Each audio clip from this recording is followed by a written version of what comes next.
Hi viewers, welcome to my channel HN blogs అండి. ఈ రోజు ఇంకో కొత్త రెసిపీతో వచ్చేసానండి. ఈ రోజు పప్పులో రారాజు గోంగూర పప్పును చేసుకుందామండి. చేసే విధానం చూద్దాం రండి. కుక్కర్లు అండి, నేను కందిపప్పు నానబెట్టుకున్నాను హాఫ్ అన్ అవర్, అది వేసేస్తున్నానండి.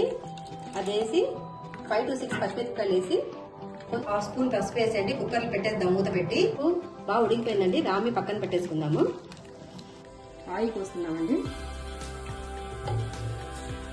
ఆయిల్ వేడైనాక ఆవాలు, జీలకర్ర,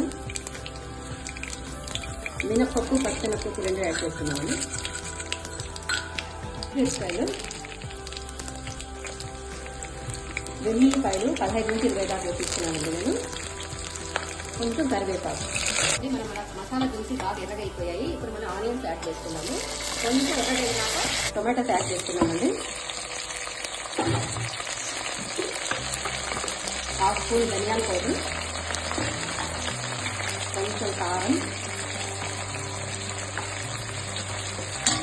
వేసేద్దాము. పప్పు ఎంత ఉందో గోంగూర కూడా అంతనే ఉండాలండి.